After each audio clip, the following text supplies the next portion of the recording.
monster dunk from Tyler Hudson of Klein Oak High in Texas. Man, move your face, son. His head received the charge compared to his body. So CeCe would say that is not getting dunked on. For the record, for the callback from last time, CeCe says that guy didn't get dunked on. No, because he's trying to take a charge. Yeah. So that's not. We'll take your professional opinion. Well, hold on. She was not agreeing with you. She was trying to understand. No, if you don't try to block the dunk, it's hard to get dunked on when you're trying to get in position to take a charge. Man. He doesn't believe you should take a charge anyway, so that. No, I think the guy that's not guarding the ball being allowed to take a charge, you should remove that rule off the ball. basketball. You can't help and take a charge. No, it's so dangerous, especially in high school basketball. So guys dangerous. fall. Oh, it's yeah, the they most fall. dangerous They hurt play in the themselves. The league. guys are killing themselves in high school basketball taking charges. Guys, no, it's the guy who's going up for the dunk that ends up getting under. Look, let me tell you something, Nick. If you can get in the air like that, you can land, okay? Except for when some. Aren't you just clearing the way, though, for a dunk and for a Man, layup? go up and contest. Go and contest. When James Naismith was creating this great game of basketball, Naismith didn't know there was going to be some brothers getting up in the air like that with George Jensen outfits on. Okay, Naismith didn't know that because he would have made the bucket higher.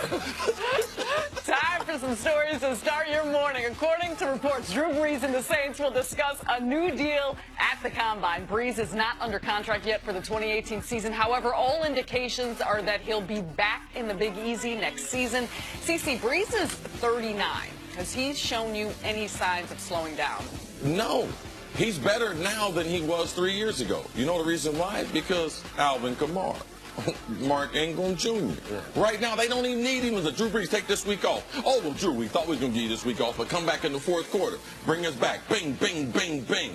Oh, we don't need you to throw for 4,800. Oh, we can still win? No, the Saints are in great shape right now because of the two-headed monster that they have in the running. Drew Brees, another 3 years, Nick, defying your 40 rule in quarterbacks. Sarah, you don't know this about me because you're relatively new to talking sports with me, but CeCe knows this. I always believe in the older quarterbacks. Some people think that the 40-year-old quarterback can't do it. I've never subscribed to that theory. He believes in the older quarterback like he believes in help defense. Okay. Listen, I learned my lesson from Tom Brady, and I understand Drew Brees is not Tom Brady. Sports fans, he's getting smarter. He's an all-timer. Praise the Lord. I'm not doubting Drew Brees. Dusty says, his stat man. I'm not doubting Drew Brees. Broncos quarterback Trevor Siemian is reportedly on the trading block. Denver also owns the 5th overall pick in the draft, and Von Miller has been actively campaigning for Kirk Cousins. Lots of options here. Nick, what should the Broncos do with their quarterback situation? Ask John Elway what they should do and do the opposite. Hey, John, what do you think we should do? Oh, okay, you want Baker Mayfield at 5? Guys, we know what we're not doing. We're not taking Baker at 5. I think Kirk Cousins would be a great option for them. But I think he's going to be just absolutely blown away by the money the Jets or even the Browns could offer him. And if he's going to take less money to play for a better team, Minnesota's the better option there over Denver. So they will, I believe, draft a quarterback at number 5. I do not know what quarterback they will be drafting at number 5, but I don't have a lot of faith in John Elway getting the right quarterback. Look, I don't even think he can trade him back to Northwestern. I mean, you have to. It's like my trash. I can decide everything in my dumpster. I can take it to the curb and try to pawn it off on people. Hey, man, you want my trash? You want my trash? Knowing that I got to take it out there anyway. Come on, John. You ain't going to be able to trade a guy that we know is going to be available. He can't play. Wow. Poor Trevor Siemian. That's a take. By the curbside. An Olympic update. Team USA women's hockey beat Canada to bring home the Olympic gold for the first time since 1998. Now, the game ended in a thrilling shootout with a goal by Jocelyn Lamoureux. Nick, how excited were you for Team USA? Man, this happened in the middle of the night, so I was able to, at least East Coast time, so I was able to catch up on this morning. The lady that scores the game winner, it's like a Euro step in hockey right there. Crossed her over. And what I didn't know, because while I try to be something of a sports expert, I am not a women's international hockey expert. We haven't won the gold since '98.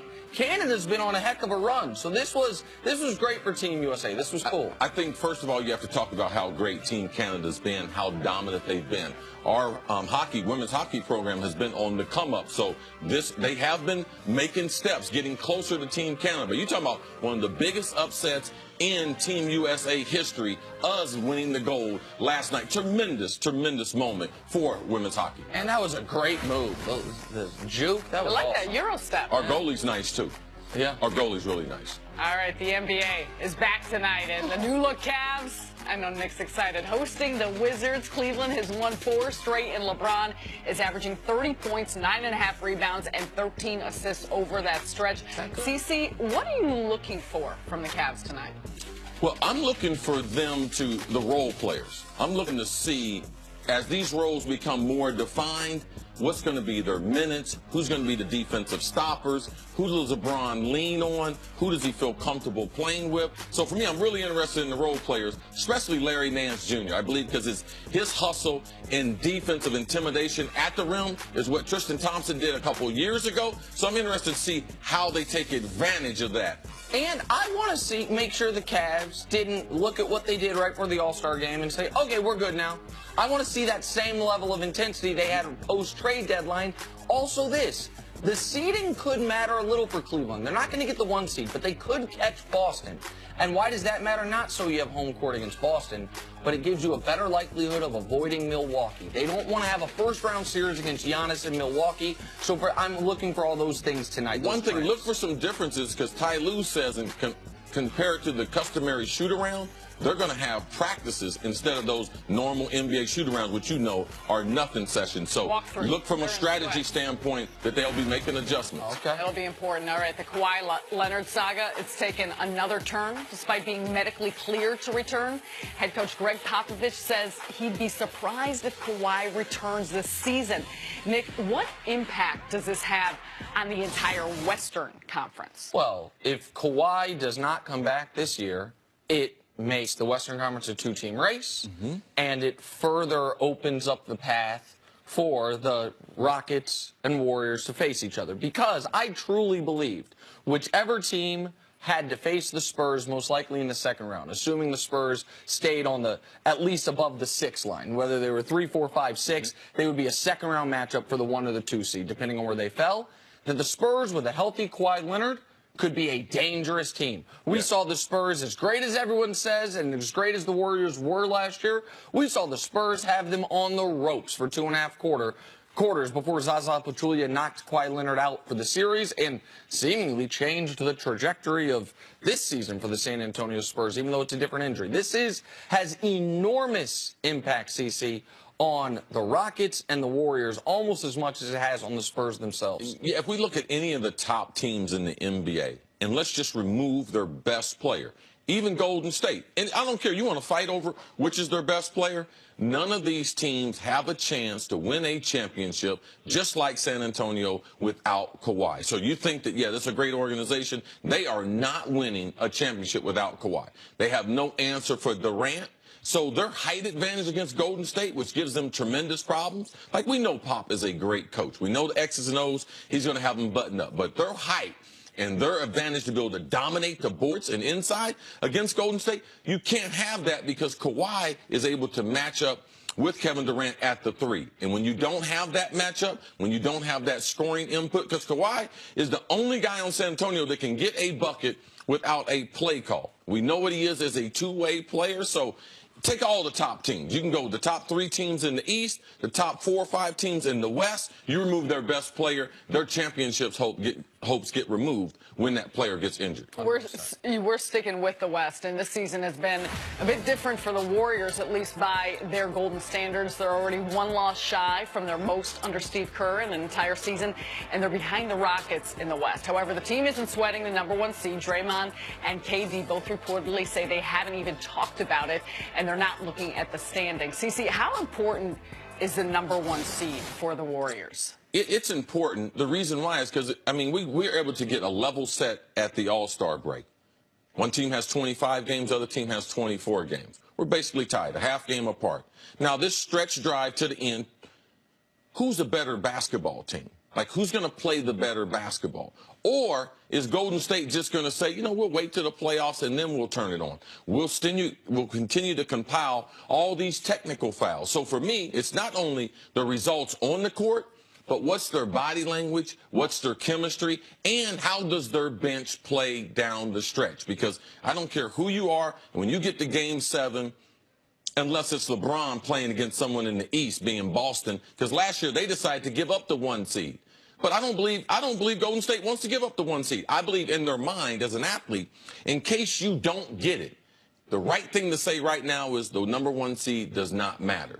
But we know it is a huge advantage to getting it. So when you don't get it, if they started the playoffs and you said, okay, this was my goal to be the 1 seed, you're already starting out from a disappointed standpoint. Oh, so I believe it gives yourself a little cushion that if you don't get the 1 seed, you don't have to make excuses. So that's interesting. So basically what you're saying is the downside to saying this is a must-win game and then you lose the game. What do you say after? Yes. That if the Warriors, the Warriors know there's a chance they don't get the 1 seed, so they don't want to come out and say. And part of the story, if you get to Game 7, was you guys said you wanted to be the number 1 seed in February. You guys aren't the number 1 seed. Here we are at Game 7. Now you're playing on the road. What do you and you just avoid all that by right now.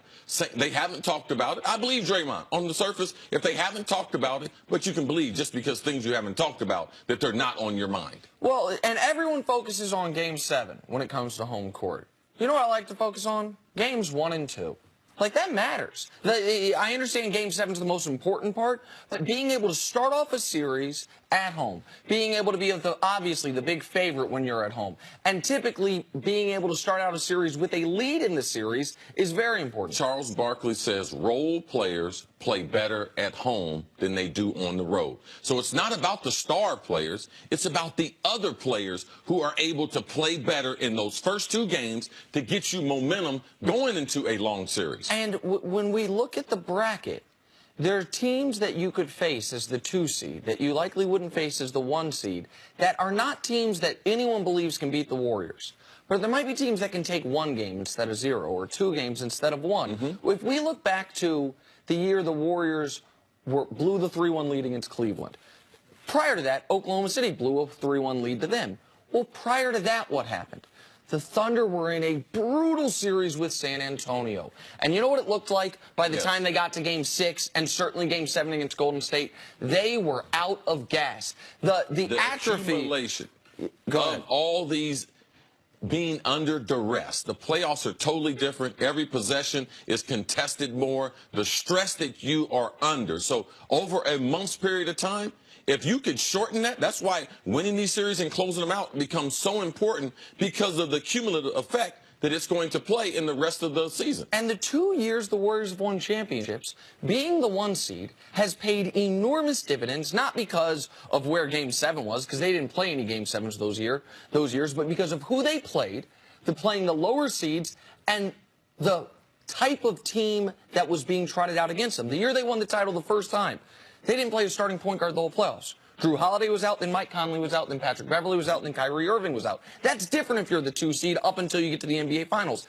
Last year, because of the 1 seed, they get Portland in the first round. Well, Nurkic was out. Because of the 1 seed, you get Utah in round 2. Well, guess what? Rudy Gobert was out. Then you face the 2 seed, by the way, San Antonio, which looked like they were neck and neck with you until Kawhi Leonard went out. And then obviously last year in the finals, they were better than Cleveland. But being the 1 seed, here's my thing. People say, well, Nick, you don't worry about the 1 seed with Cleveland.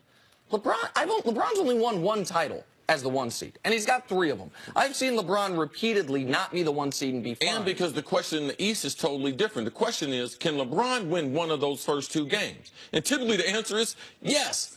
We don't know. It's totally different because the level of competition and who LeBron James is. If LeBron was in the West, the seeding wouldn't matter as much as me because it would still be, can LeBron go there and win one of those games? I'd be like, yeah. So LeBron is the difference in trying to calculate these things. And LeBron has experience of not being the top seed, of going on the road to start a series. Guess what? The Golden State Warriors in this run. You know how many series they've started on the road? 0. You know how many series they've gone into not as the 1 seed? 0. It's not to say they couldn't overcome it. Again, no matter what seed they go into the playoffs at, they will be the Vegas favorite. They will be the overwhelming Vegas favorite. And barring injury, they should be the Vegas favorite. But it would be unprecedented for this team to not be the 1 seed. In fact, it's unprecedented for this team to not have it all but wrapped up by this point in the year. And Sarah, I know you like some good news for Golden State fans out there. They do have the best road record in the NBA by half game over Houston. So if they do have to go on the road, they are pretty good at that, too. And do you think it matters to Houston? Oh, I think it matters enormously to Houston, personally. Because to me, it's less about Golden State. I don't think it matters as much for them. I wonder how it impacts the rumor mindset has it James Harden likes Houston and kind of the festivities around Houston a little better than he likes the road. Well, but don't you think from a mentality standpoint, CC, part of Houston believing they can go beat Golden State is going into the playoffs saying, we are the #1 seed. They're going to have to come here. I believe Houston is not setting itself up. I believe Houston believes they can go to Golden State and win, too. I believe Houston has the right mind right now. We're going to try to get the #1 seed, but, man, we can go to Golden State and beat them. You don't want to set yourself up to think that it's like a blanket. Like, I got to have this blanket with me. Then you end up, they're too close as far as the 1 and 2 seed to get consumed with playing at home. I don't think they need it, but I think it would change their mentality entirely. I think it would be different. And people talk about, can you beat Golden State 4 out of 7? If you lose game 1, because you're on the road and you lose game 1. Now you got to beat them 4 out of 6. And if you go down 2-0, even though another Barkley quote, series doesn't start till the road team wins. Well, that's great. But if the home team wins the first 2 and you're playing Golden State, now you got to beat them 4 out of 5. I think the second quote he stole from someone else. The first one was an original. Okay, all right, fair enough. Chuck. So Chuck or whomever he stole it from said that. There you go. Coming up, is John Gruden in for a rude awakening? That's next on First Things Coach Mangini First. getting ready to throw a cold glass